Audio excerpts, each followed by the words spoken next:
Hello everyone, this is Neha Sonia. I'm your social science teacher. So how are you all, my students?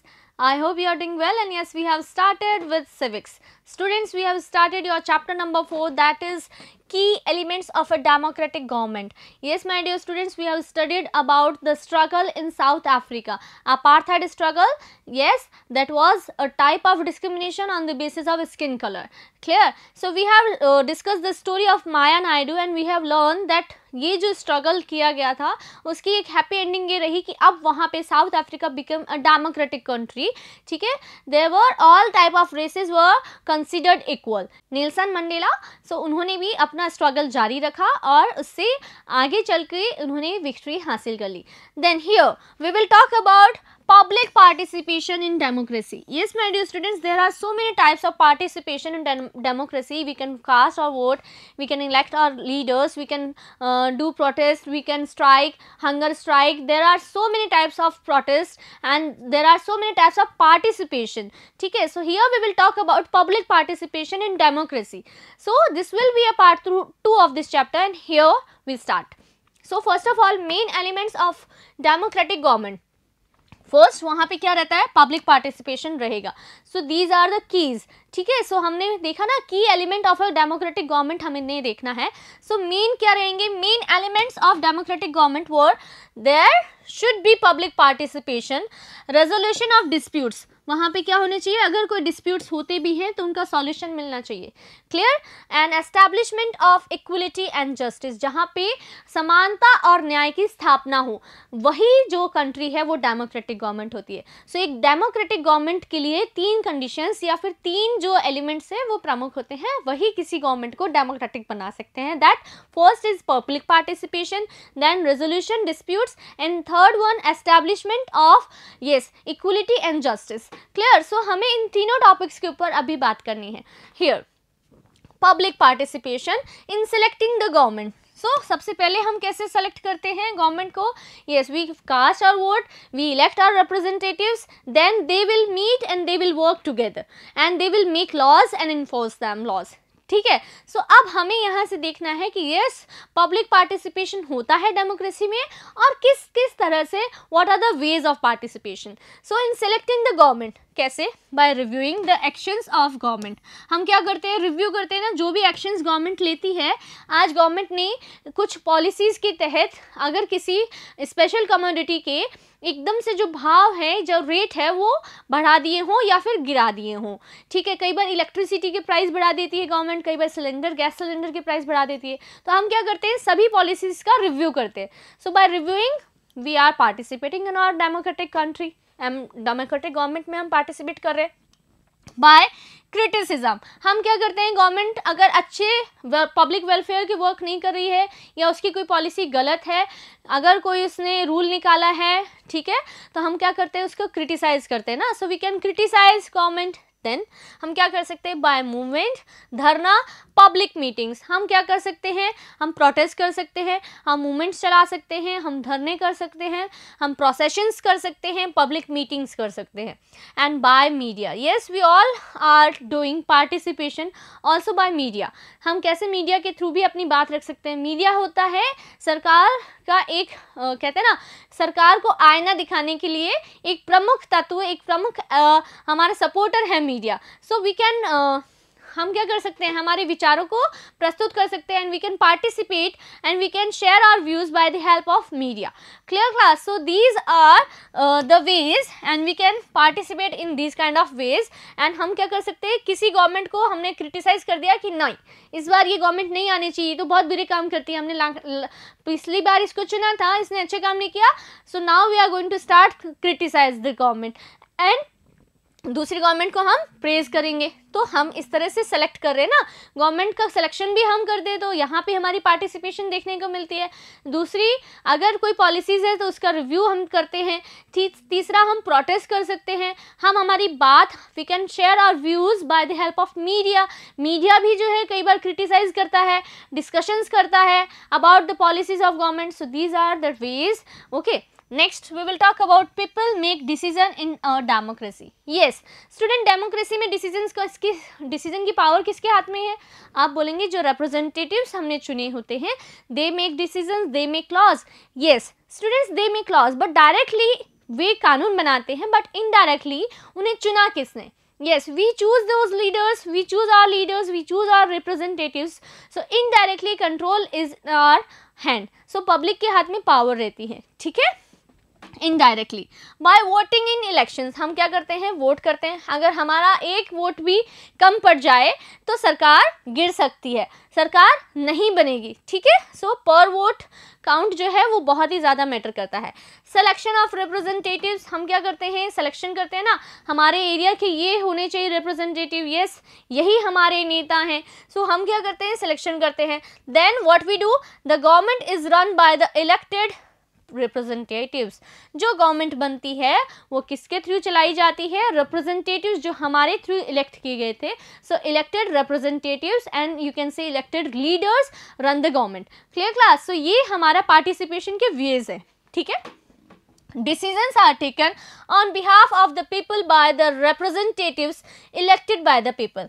So ये decisions किसके through लिए जा रहे हैं? Indirectly हमारे ही द्वारा लिए जा रहे हैं, because हमने ही तो हमारे लीडर चुने कि जाइए हमारे अकॉर्डिंग हमारे वेलफेयर में काम कीजिए, ठीक है? सो जो लीडर्स हमारे लिए काम कर रहे हैं वो ये डिसीजन ले रहे हैं तो इन फेवर ऑफ अस, ठीक है, हमारे ही पक्ष के लिए ले रहे हैं. और in which the interest needs and demands of the people are always taken care of. यानी हमारी जो नीड है, हमारी जो डिमांड है, उसको ध्यान में रखते हुए ही डिसीजन लेना पड़ता है. वे जानते हैं अगर वे हमारे वेलफेयर के लिए काम नहीं करेंगे तो हम क्या करेंगे? नेक्स्ट टाइम उन्हें वोट नहीं देंगे. ये हमारी पावर है, ठीक है? इस बार तुम बन गए हो नेता, अब तुम अच्छा काम नहीं कर रहे हो ना, देख लो, सोच लो, विचार कर लो, अभी भी तुम्हारे पास टाइम है.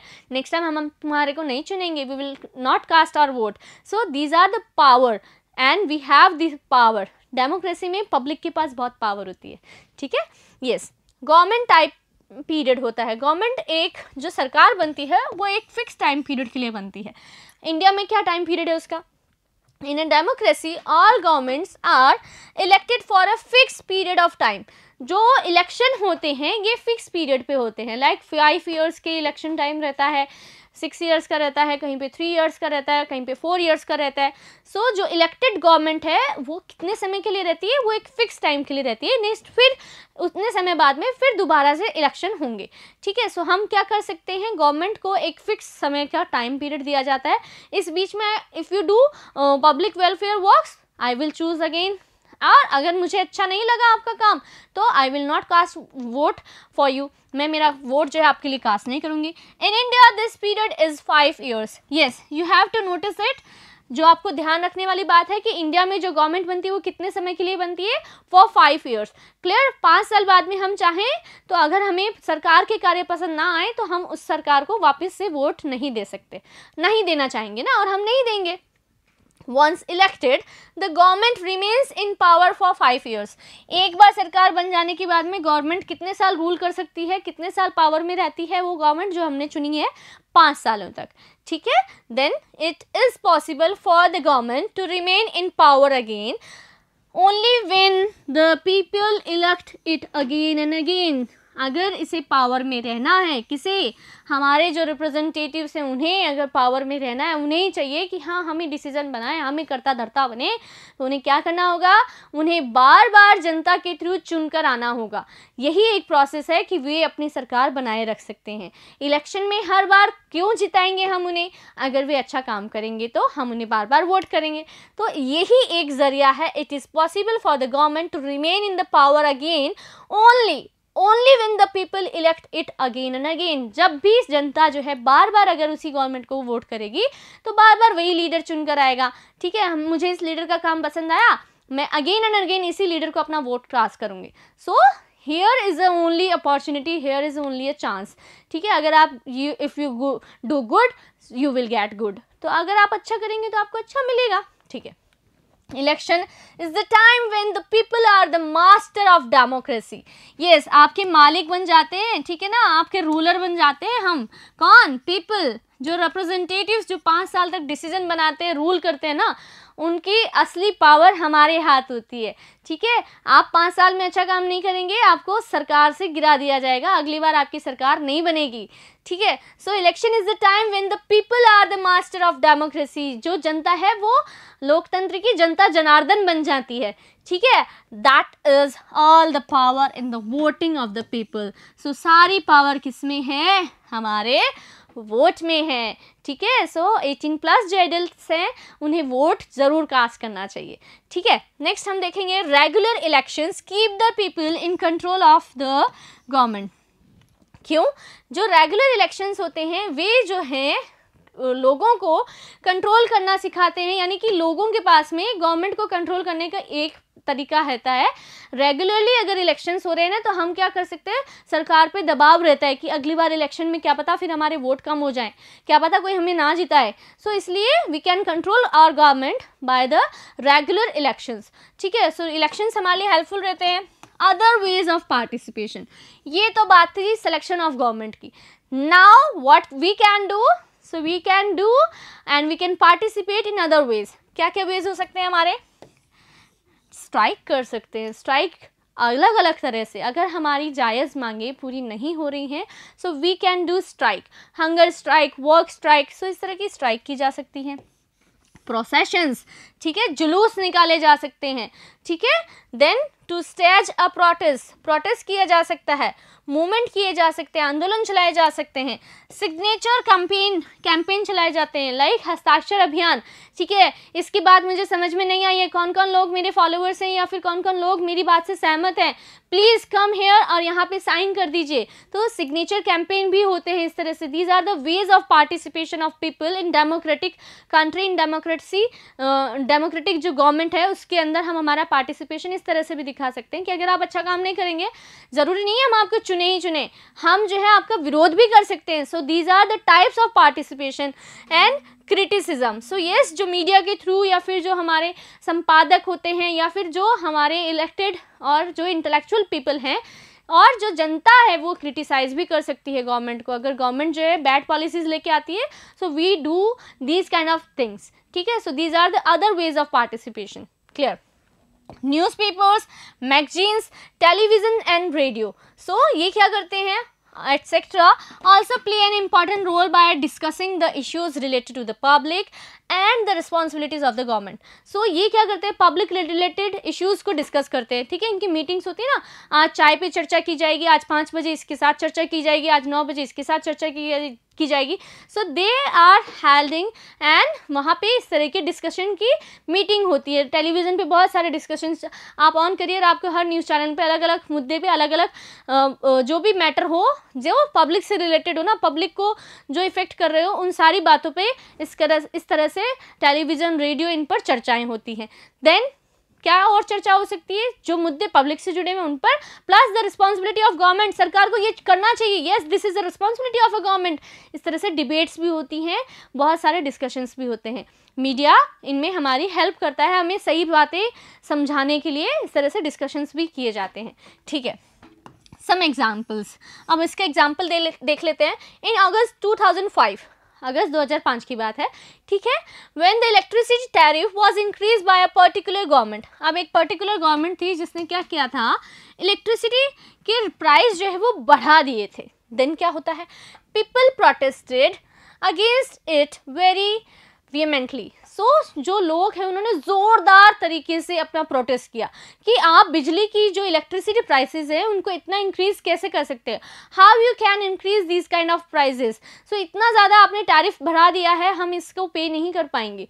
सो उन्होंने प्रोटेस्ट किया, took out the processions, conducted signature campaign. So उन्होंने सारे तरीके, सारे वेज ले लिए अपना प्रोटेस्ट दिखाने के, ठीक है। और फिर क्या होता है, सरकार आती है, सरकार क्लैरिफिकेशन देती है, बिकॉज डेमोक्रेसी में क्या करना होता है, हर एक एक्शन, आपके डिसीजन को आपको किस आधार पे लिए हैं आपको एक्सप्लेन करना होता है ना, जनता को कन्विंस करना होता है। तो गवर्नमेंट क्या करेगी यहाँ पे, ठीक है, the government gave arguments in defence of its decision. So कई बार जो सरकार थी, हम अभी इस पर्टिकुलर मुद्दे की बात कर रहे हैं, गवर्नमेंट ने क्या दिया, अपना एक आर्ग्यूमेंट दिया कि यस हमने ये तर्क रखा है कि इस वजह से हमें टैरिफ बढ़ाने पड़े। कई बार क्या होता है स्टूडेंट्स, जो टैरिफ है वो बढ़ाने की आवश्यकता हो जाती है, बिकॉज फॉरेन में भी जो कमोडिटीज़, कई बार जो कमोडिटीज़ हम इंपोर्ट करते हैं वहाँ पे भी अगर उसका ड्यूटी बढ़ गया है ना, और इंपोर्ट में भी टैक्स बढ़ गया, तो हमें भी यहाँ के प्राइस इंक्रीज करने होते गवर्नमेंट को। सो गवर्नमेंट ने अपना आर्ग्यूमेंट दिया। गवर्नमेंट जो है वो ट्राई करती है पीपल को कन्विंस करने की, लेकिन होता क्या है देखते हैं। So government gave argument in defence of its decision, अपने डिसीजन के पक्ष में आर्ग्यूमेंट दिया। Try to convince the people, उन्होंने सोचा कि लोग सहमत हो जाएं, एग्री हो जाएं, but in the end the government had to accept the demand of the people. So जो लोग थे लास्ट में लोगों की ही बात गवर्नमेंट को माननी पड़ी। क्यों? बिकॉज जनता जनार्दन होती है ना, जनता जो है आपकी सारे आर्ग्यूमेंट्स सुन चुकी है, लेकिन वो उससे सेटिस्फाइड नहीं है, तो आपको अपने डिसीजन चेंज करने होंगे, because you are the leader of us but we are elected ना, हमने आपको चुना है। आप अगर हमारे अकॉर्डिंग काम ही नहीं कर रहे हैं तो फिर हमारा आपके प्रति विरोध जाहिर करना मतलब इत्तेफाक रखते हैं, उस बात से एग्री हैं, लेकिन आपने अगर गलत तरीके से इलेक्ट्रिसिटी के प्राइस बढ़ाए हैं, so we will protest it. So इस तरह से लोगों ने जो अपनी डिमांड थी लोगों की कि यस प्राइजेस जो है वो जो इलेक्ट्रिसिटी टैरिफ के प्राइजेस हैं इंक्रीज़ ना हो, ठीक है, और इस तरह से उनकी डिमांड को लास्ट में मानना ही पड़ा गवर्नमेंट को। Then and remove the increased electricity prices. So बाद में उन्होंने जो एक्स्ट्रा चार्ज बढ़ाए थे उस चार्ज को हटा दिया, ठीक है। तो बहुत ही अच्छा है ना। अब आप तो कहेंगे अच्छा ठीक है, कोई भी बात हमारी गवर्नमेंट नहीं मानेगी, चलिए स्ट्राइक कर दीजिए, चलिए प्रोसेसिंग कर दीजिए, चलिए मूवमेंट कर दीजिए। नहीं स्टूडेंट्स, ऐसा हर बार उचित नहीं होता है। जायज़ जगह पे, मैंने क्या बोला, यस जो आपकी जायज़ डिमांड हो, आप सही हैं तो आप अपना तर्क रखिए, आप अपना आर्ग्यूमेंट रखिए। गवर्नमेंट भी जो है हमारे वेलफेयर के लिए ही काम करती है। सो गवर्नमेंट क्या करती है, हमें अपना जो उसके जो डिसीजन है उसके फेवर में वो अपने आर्ग्यूमेंट्स रखती है और हमें कन्विंस करना चाहती है कि हम जो है आप ही के भले के लिए काम कर रहे हैं। लेकिन अगर लास्ट में जनता को नहीं लगता है तो फिर जनता की ही बात गवर्नमेंट मान लेती है। Clear? Okay. Next, demand for rights by movement. अब देखिए हम पढ़ेंगे उन राइट्स के डिमांड के बारे में जो राइट्स हमें मूवमेंट चलाने के बाद में मिले हैं, ठीक है। It is true that democracy gives opportunity to the people. Yes, हम मानते हैं कि जो डेमोक्रेसी है वो लोगों को अपॉर्चुनिटी देती है। आज हम जो स्ट्राइक कर पा रहे हैं ना, ये तभी पॉसिबल है जब हमारा इंडिया जो है डेमोक्रेटिक है। अगर यहाँ पे मोनार्कियल होता ना तो हम स्ट्राइक भी नहीं कर सकते, ठीक है, हम कोई प्रोटेस्ट भी नहीं कर सकते होते थे। तो यहाँ पे it is true that democracy gives opportunity to the people to participate, and it is true that all sections of the people do not get this opportunity. सो इसे देखना है कि जो अपॉर्चुनिटी दी है ना वो सभी सेक्शंस तक अभी भी नहीं पहुंच पाई है। कुछ ऐसे भी लोग हैं जिन्हें पर्याप्त अवसर नहीं मिल पा रहे हैं। सो क्या होगा, therefore their rights are demanded by the movements. So उन लोगों के जो राइट्स हैं वो मूवमेंट्स के थ्रू मांगे जाते हैं, डिमांड किए जाते हैं राइट्स की। So their rights are demanded by the movements, यही वजह होती है मूवमेंट्स की, ठीक है। आगे देखते हैं। For example, the participation of Dalits, minorities, tribes, women and other is often done through these movements. So ये जो लोग हैं, जो दलित हैं, माइनॉरिटीज़ हैं, ट्राइब्स हैं, विमेन हैं, इन सभी का पार्टिसिपेशन इस मूवमेंट में ही, इस तरह के मूवमेंट्स में होता है, ठीक है। और वे अपनी जो डिमांड है, अपने जो अधिकार हैं, उनकी डिमांड इन मूवमेंट्स के तहत करते हैं। Only the awareness of the people, जो अवेयरनेस है, जो अवेयरनेस हम लोगों के अंदर है, वही काम की चीज़ है, ठीक है। Only the awareness of the people and taking interest in every aspect of the system that runs the country can strengthen the democratic form of government. So हमारे देश में अगर जनता अवेयर है और इंटरेस्ट लेती है सिस्टम में, जो गवर्नमेंट है जिस तरह से काम करती है, उसकी पॉलिसीज़ में इंटरेस्ट लेती है ना, तभी हमारा देश जो डेमोक्रेटिक कंट्री के रूप में और ज़्यादा सशक्त और डेवलप, स्ट्रेंथन हो पाएगा। सो क्या शिक्षा मिली what you have learned from this chapter? So democratic government के जो elements होते हैं उसमें public participation का होना बहुत ही ज़रूरी है. हम ऐसे लोग बने जो हम active बने. We have to be aware. हमें जो क्या चीज़ हमारे अच्छे के लिए है, ऐसा नहीं कि हम सिर्फ किसी भी पॉलिसी का हमेशा विरोध ही करें. We have to think about the policies, क्यों लेकर आई गई हैं ये पॉलिसीज़, क्या इससे हमारा वेलफेयर हो सकता है. We have to think all the aspects, ठीक है, and we have to take interest in the system. So तभी जो हमारा इंडिया है, हमारी जो कंट्री है, जो डेमोक्रेटिक कंट्री है ना, ये अच्छे से स्ट्रेंथन हो पाएगी. So this is all about of this video. We will talk and we will meet in our next class. Till then, take care of your health and studies. Good day, my dear students.